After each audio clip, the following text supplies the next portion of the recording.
கனமழை எச்சரிக்கை காரணமாக சென்னை மாவட்டத்தில் உள்ள பள்ளிகளுக்கு மட்டும் இன்று விடுமுறை அறிவிக்கப்பட்டுள்ளது.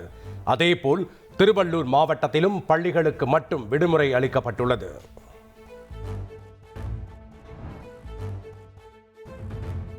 வங்கக்கடலில் உருவாகியுள்ள மோந்தா புயல் ஆந்திர மாநிலம் மசூலிப்பட்டினத்தில் இருந்து 230 கிலோமீட்டர் தொலைவில் நிலை கொண்டுள்ளது. மணிக்கு 17 கிலோமீட்டர் வேகத்தில் நகரும் மோந்தா புயல் இன்று தீவிர புயலாக வலுப்பெறுகிறது.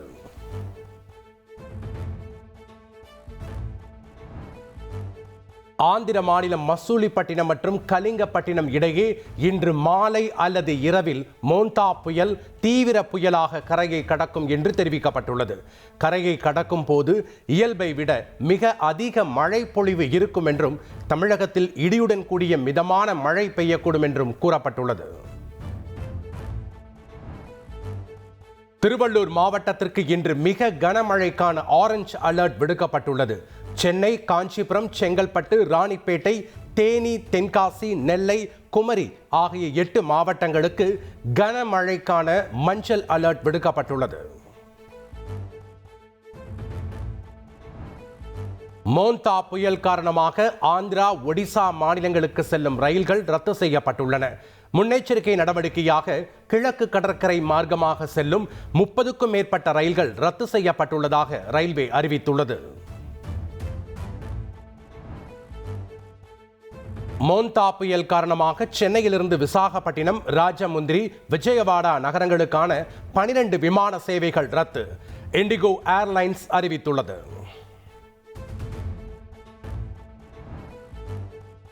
கனமழை முன்னெச்சரிக்கை தொடர்பாக சென்னை ரிப்பன் மாளிகையில் உள்ள கட்டுப்பாட்டு அறையில் துணை முதலமைச்சர் உதயநிதி ஸ்டாலின் நள்ளிரவில் ஆய்வு செய்தார். கட்டுப்பாட்டு அறையிலிருந்து கண்காணிக்கப்படும் பணிகள் குறித்து அதிகாரிகளிடம் கேட்டறிந்தார். தமிழ்நாடு, கேரளா உட்பட 12 மாநிலங்களில் இன்று முதல் வாக்காளர் பட்டியல் சிறப்பு தீவிர திருத்தம் தொடர்பான பணிகள் மேற்கொள்ளப்படும் என தலைமை தேர்தல் ஆணையர் ஞானேஷ்குமார் கூறியுள்ளார்.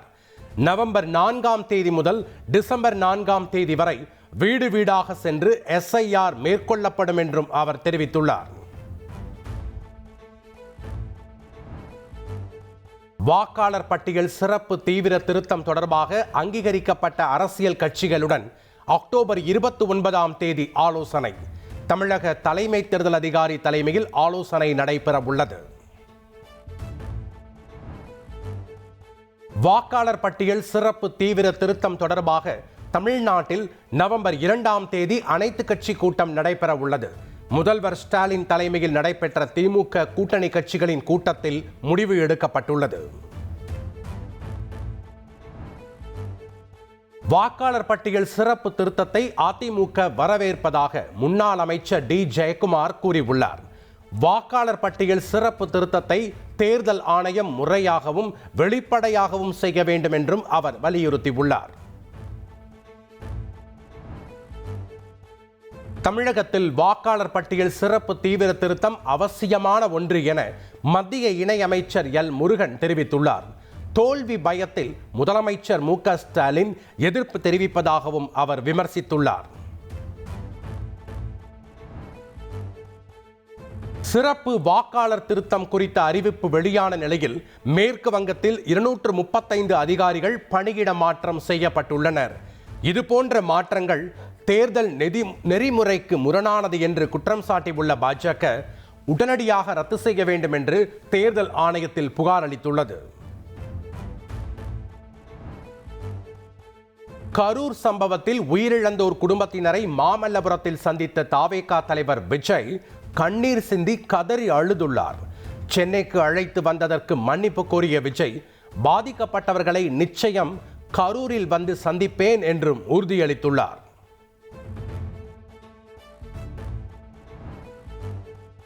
குடும்பத்தில் ஒருவனாக உங்களுடன் இருப்பேன் என பாதிக்கப்பட்டவர்களிடம் விஜய் கூறியுள்ளார்.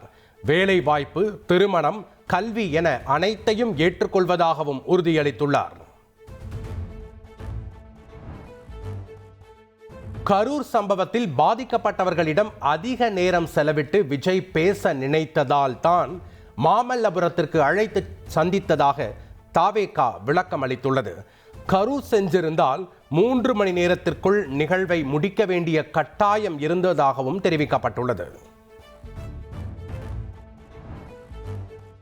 கரூர் கூட்ட நெரிசலில் உயிரிழந்த ரமேஷ் என்பவரின் மனைவி சங்கவி விஜய் அனுப்பிய 20 லட்சம் ரூபாயை திருப்பி அனுப்பியுள்ளார். விஜய் நேரில் வந்து சந்திக்கவில்லை என்று தெரிவித்த அவர், தனக்கு தெரியாமல் தன் கணவரின் குடும்பத்தினரை மாமல்லபுரத்திற்கு அழைத்துச் சென்றதாக குற்றம் சாட்டினார். கரூரில் இறந்தவர்களின் குடும்பத்தைப் போல தங்களையும் தத்தெடுத்துக் கொள்ள வேண்டும் என தாவேக முதல் மாநாட்டின் போது உயிரிழந்த தொண்டரின் தாய் வேண்டுகோள் விடுத்துள்ளார். தனது மகன் கட்சிக்காக உயிரை அர்ப்பணித்தார், ஆனால் 1 வருடமாக எந்த உதவியும் கிடைக்கவில்லை என்றும் அவர் தெரிவித்துள்ளார்.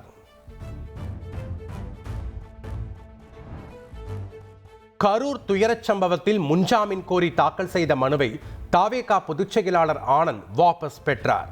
வழக்கு சிபிஐக்கு மாற்றப்பட்ட நிலையில் கரூர் போலீசாரை எதிர்மனுதாரராக சேர்த்து மனு தாக்கல் செய்ததால் மனு வாபஸ் பெறப்பட்டதாக கூறப்படுகிறது. வழிகாட்டு விதிகள் வகுக்கும் வரை ரோட் ஷோ நடத்த எந்த கட்சிக்கும் அனுமதி வழங்கப்படாது என சென்னை உயர்நீதிமன்றத்தில் தமிழக அரசு பதிலளித்துள்ளது. அரசியல் கட்சிகளின் அடிப்படை உரிமைகளை பறிப்பது போல் ஆகாதா என தலைமை நீதிபதி கேள்வி எழுப்பினார்.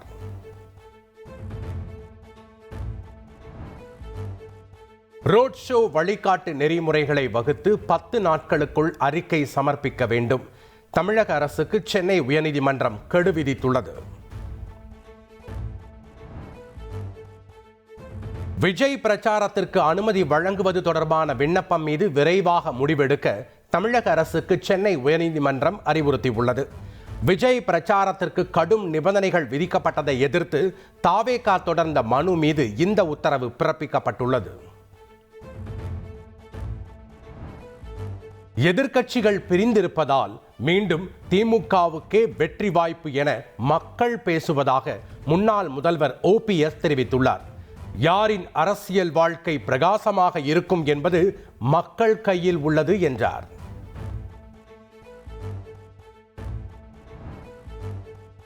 திராவிட கட்சிகள் சாதிவாரி கணக்கெடுப்பை நடத்தாது என நாம் தமிழர் கட்சியின் தலைமை ஒருங்கிணைப்பாளர் சீமான் கூறியுள்ளார்.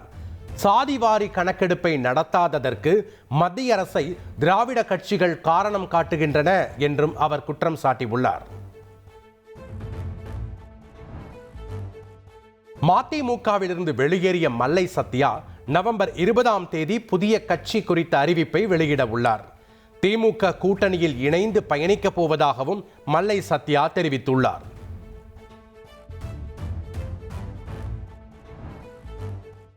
சென்னையில் ஆபரண தங்கத்தின் விலை சவரனுக்கு 400 ரூபாய் குறைந்தது.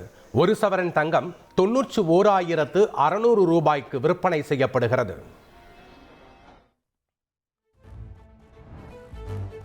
3 நாள் பயணமாக தென் மாவட்டங்களுக்கு முதலமைச்சர் ஸ்டாலின் இன்று செல்கிறார்.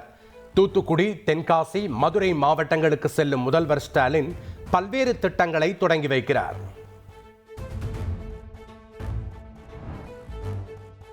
சென்னையின் குடிநீர் ஆதாரமாக விளங்கும் 6 ஏரிகளில் 10.27 TMC நீர் இருப்பு உள்ளதாக குடிநீர் வழங்கல் துறை கூறியுள்ளது.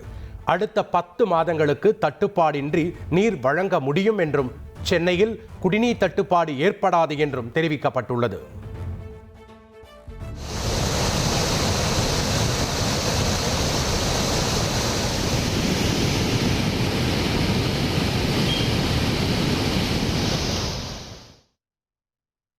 தொடர் மழையால் பூண்டி ஏரியிலிருந்து நீர் திறப்பு 7000 கன அடியாக அதிகரிக்கப்பட்டுள்ளது. கொசஸ்தலை ஆற்றின் கரையோர மக்கள் பாதுகாப்பாக இருக்க அறிவுறுத்தப்பட்டுள்ளது.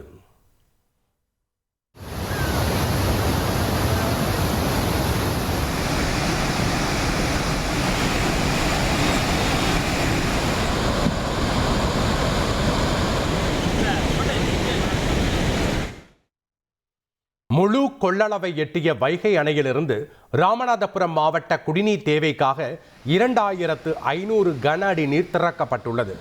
தேனி, திண்டுக்கல், மதுரை, சிவகங்கை, ராமநாதபுரம் ஆகிய 5 மாவட்ட மக்களுக்கு வெள்ள அபாய எச்சரிக்கை விடுக்கப்பட்டுள்ளது. முருகப்பெருமானிடத்திலே இருந்து வருகின்ற வேல் என்ன செய்கின்ற போகிறது என்ற நினைகடல்ல இருந்து அவன் தான் நம்மளை காப்பாற்றணும். தண்டாயுத பாணிக்கு, சுவாமிநாத மூர்த்திக்கு, தகப்பன் சுவாமிக்கு, வீரவேல் முருகனுக்கு, ஞானவேல் முருகனுக்கு, வேல் முருகனுக்கு, திருச்செந்தூரில் கந்த சஷ்டி திருவிழாவின் சிகர நிகழ்வான சூரசம்ஹாரம் கோலாகலமாக நடைபெற்றது. முகங்களை மாற்றி பல்வேறு மாயங்களை செய்த சூரபத்மனை ஜெயந்திநாதர் வதம் செய்தார்.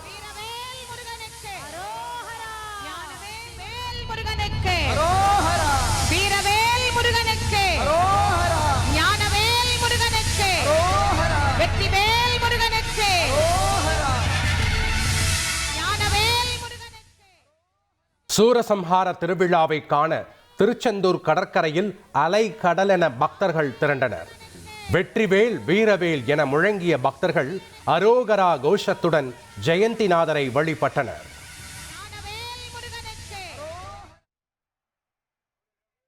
தமிழகத்தின் பல்வேறு பகுதிகளில் உள்ள முருகன் கோயில்களில் சூரசம்ஹார நிகழ்ச்சி கோலாகலமாக நடைபெற்றது. திரளான பக்தர்கள் பங்கேற்று முருகனை வழிபட்டனர்.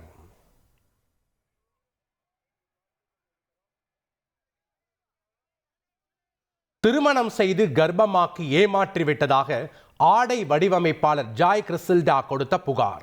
சமையல் கலைஞர் மாதம்பட்டி ரங்கராஜ், ஜாய் கிறிசில்டா ஆகிய இருவரும் இன்று ஆஜராக மாநில மகளிர் ஆணையம் சம்மன் அனுப்பியுள்ளது. மதுரையிலிருந்து துபாய்க்கு புறப்பட்ட ஸ்பைஸ் ஜெட் விமானத்தில் நடுவானில் தொழில்நுட்ப கோளாறு ஏற்பட்டதால் பரபரப்பு. சென்னையில் விமானம் பத்திரமாக தரை இறக்கப்பட்ட சூழலில் விமானத்தில் இருந்த 167 பேரும் உயிர் தப்பினர்.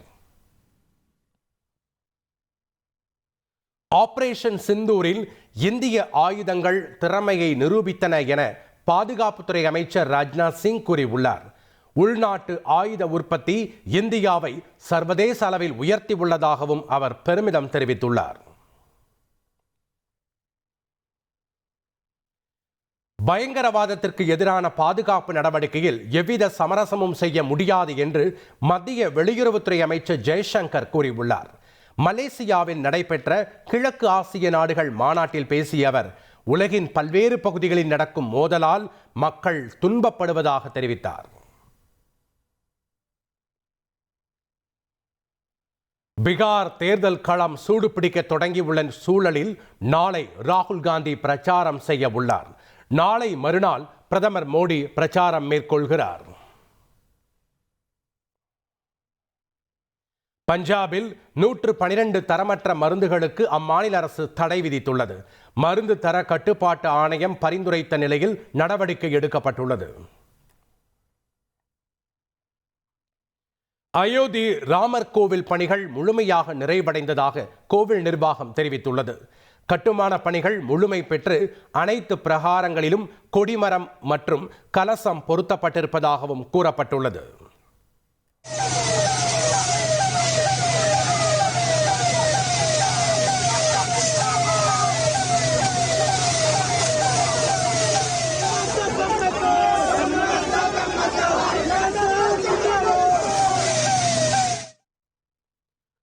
மத்திய அரசின் PM ஸ்ரீ திட்டத்தில் கேரளா இணைந்ததற்கு எதிராக அம்மாநில மாணவர்கள் அமைப்பினர் கல்வி அமைச்சர் அலுவலகம் முன்பு போராட்டத்தில் ஈடுபட்டனர். மாணவர்கள் அமைப்பினர் தடுப்புகளை தாண்ட முயன்ற நிலையில் போலீசார் தண்ணீரை பீச்சி அடித்து அவர்களை கலைத்தனர். கர்நாடகாவில் ஆன்லைன் டேட்டிங் ஆப் மூலம் பழகி நேரில் சந்தித்த போது பாலியல் வன்கொடுமை செய்ததாக பெண் தொடர்ந்த வழக்கு. பரஸ்பர விருப்பத்துடன் நடந்த உடலுறவை பாலியல் வன்கொடுமையாக கருத முடியாது என கர்நாடக உயர்நீதிமன்றம் அதிரடி தீர்ப்பளித்துள்ளது. ஏசியான் உச்சி மாநாட்டை தொடர்ந்து மலேசியாவிலிருந்து அமெரிக்க அதிபர் டொனால்ட் ட்ரம்ப் ஜப்பான் சென்றடைந்தார். ஜப்பான் மன்னர் நர்ஹிடோவை சந்தித்து பேசிய ட்ரம்ப் பிரதமர் சனா தகாய்ச்சியையும் சந்திக்க உள்ளார்.